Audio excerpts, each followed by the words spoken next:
আপনি জানলে অবাক হবেন যে অন্ধরা টাইপিং পারে। আমরা চেষ্টা করি আমাদের জিরো সার্ভিস চার্জ পলিসিতে কাজ করা। আমাদের সবচেয়ে বড় যেই ফ্ল্যাক্স, আলহামদুলিল্লাহ আল্লাহ তাআলার সবচেয়ে বড় রহমত মার্কাজুল ইসলামের উপর হচ্ছে এটা যে আমাদের কারো কাছে নিচু হতে হবে না কোনোদিন ফান্ড রিলেটেড ইস্যু নিয়ে। আল মার্কাজুল ইসলামীকে বুঝতে গেলে চারটা জিনিস ফলো করলেই হবে। আমরা আসলে নবী সাল্লাল্লাহু আলাইহি ওয়াসাল্লামের লাইফ থেকে আমরা ইন্সপায়ার্ড হয়ে কাজটা শুরু করছি। তো এখানে আমাদের চারটা জিনিস আছে। প্রথমে হচ্ছে নবী সাল্লাল্লাহু আলাইহি ওয়াসাল্লাম তার লাইফে সর্বপ্রথম যেটা করেছেন সেটা হচ্ছে মানুষের কাছে মানুষের খেদমত করা। আপনি ওনার লাইফ দেখবেন, উনি এক ইহুদির বাসায় পানি উঠে ইহুদি তাকে আঘাত করছেন, কিন্তু সে ইহুদির হাতই করে দিচ্ছে যে আপনি কি ব্যথা পেয়েছেন আমাকে মারতে। তো উনি সবচেয়ে বেশি ওনার যে ক্যারেক্টার আমরা দেখি আখলাক, সেটা হচ্ছে মানুষকে সেবা করা। তো আমাদের মার্কাজুল ইসলামীর চারটা স্লোগান। প্রথমে হচ্ছে আল খেদমা, খেদমত, তারপরে তাজকিয়া, তারপরে হচ্ছে তালিম। যে মানুষকে যখন আপনি খেদমত করবেন, খেদমত করার পর সে আপনার কাছে আসবে, আপনার কাছে জানতে চাবে যে আপনি যে কাজটা করছেন কেন করছেন। যেহেতু আপনি ভলেন্টারিলি করছেন, তখন আপনি তাকে বলবেন যে আমি করতেছি কারণ আমার মনের শান্তির জন্য, আমার প্রভুকে সন্তুষ্ট করার জন্য, বা এই কমিউনিটিকে সুন্দর করার জন্য। এটা একটা নলেজ।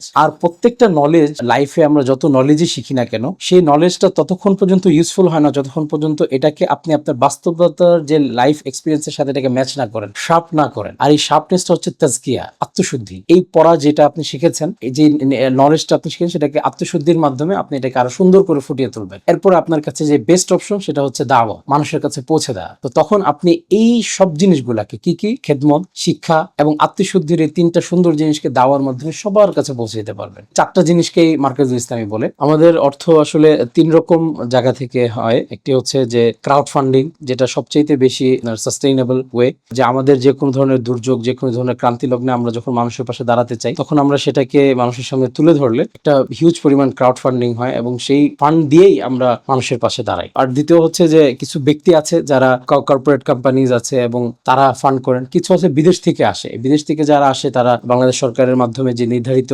রাস্তাগুলো আছে, সোনালী ব্যাংক এবং বাংলাদেশ ব্যাংকের অনুমতি নিয়ে এনজিও ব্যুরোর ফান্ডের মাধ্যমে। মানুষের আস্থার কারণ হচ্ছে আমরা চেষ্টা করি আমাদের জিরো সার্ভিস চার্জ পলিসিতে কাজ করার। আমাদের সবচেয়ে বড় যেই ফ্ল্যাক্স, আলহামদুলিল্লাহ আল্লাহ তাআলার সবচেয়ে বড় রহমত মার্কাজুল ইসলামের উপর হচ্ছে এটা যে আমাদের কারো কাছে নিচু হতে হবে না কোনোদিন ফান্ড রিলেটেড ইস্যু নিয়ে। সেটা কেমন? কোনো ব্যক্তি ডোনেশন করেছেন, তার ওই ডোনেশনটা তার প্রকৃত জায়গায় আমরা ইউজ করব। কিছু ব্যক্তি আছে যারা 1 লাখ টাকা দিয়ে বলে যে আপনি অমুক জনকে দিবেন আর 1000 টাকা হচ্ছে খরচ, এবং সেটারও আমরা তাকে হিসাব দিয়ে বলি যে এত টাকা বাচ্চা কি করবো। এটা হচ্ছে মানুষের সবচেয়ে বড় আস্থার জায়গা মার্কাজুল ইসলামের প্রতি। আমরা প্রায় আলহামদুলিল্লাহ মার্কাজুল ইসলামের শুরু থেকে এই পর্যন্ত প্রায় 2,09,000-এর কাছাকাছি আমরা ডেড বডি গোসল করিয়েছি বা এদের সেবা দিয়েছি। এখানে আসলে এক্স্যাক্টলি গোসল বা কাফন বলা যাবে না, এখানে রেস্কিউ আছে, এরপরে রানা প্লাজা যেমন ধস আছে, কোভিড আছে, যে কোনো জায়গায় পুড়ে গেলে পানিতে ডুবা যে ডেড বডি গুলো আছে সেগুলো ফায়ার সার্ভিসের সাথে আমরা অনেক সময় কাজ করি।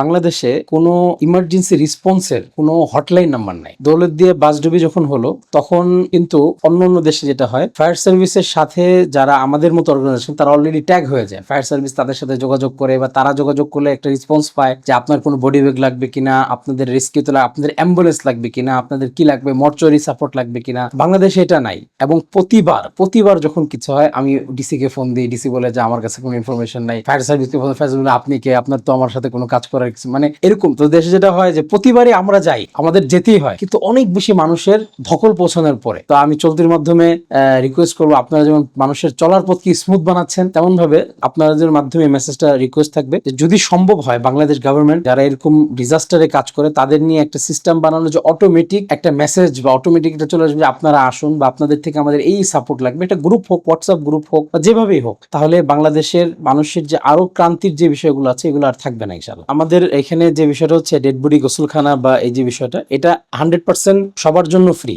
যদি তার নিজস্ব কাফন সে নিয়ে আসেন বা গোসলের যে সরঞ্জাম আছে সেটা নিয়ে আসেন, আমরা বাকি ধোয়ানো টোয়ানো সব ফ্রি করে দিই। আমরা অন্ধ মাদ্রাসাটা যদি স্পেসিফিকলি আমরা অন্ধদেরকে আলোর পথ দেখাতে পেরেছি, চেষ্টা করছি যে অন্ধ এবং বধির এদের জন্য আমরা কিছু করার। আপনি জানলে অবাক হবেন যে অন্ধরা টাইপিং পারে, অন্ধরা জুতা সিলাইতে পারে, চামড়ার কাজ করতে পারে, ব্যাগ বানাইতে পারে, তাদের বিভিন্ন ধরনের অ্যাক্টিভিটিস তারা করে। তো তাদেরকে যদি আমরা একটা কাজে লাগাই, একটা ভালোভাবে শিক্ষার পাশাপাশি তারা অনেকটা নিজস্ব ইনকামের মধ্যেও আসতে পারবে এবং এবং একই সাথে তারা এই যে রাস্তাঘাটে ঘুরে ঘুরে ভিক্ষাবৃত্তি থেকেও তারা তাদেরকে হেফাজত করতে পারবে ইনশাআল্লাহ। যে আমাদের মাদ্রাসা আলহামদুলিল্লাহ আছে প্রায় 11টির মতো মাদ্রাসা আছে এবং বাংলাদেশে সর্বপ্রথম সারির, এবং আমরা এগুলো 93 সাল থেকে এই মাদ্রাসাতে সেলাই ছাত্রীদেরকে আমরা কুকিং শিক্ষা, এরপরে আমরা কেয়ার গিভার এবং আপনার নার্সিং যে স্কিল আছে সেগুলো আমরা এখন থেকে তাদের ইন্ট্রোডিউস করছি। অন্যান্য যে দীক্ষাগুলো আছে electrical, mechanic, servicing, phone related, এরপরে কম্পিউটার রিলেটেড, কুকিং রিলেটেড আরো ভাস্ট যেই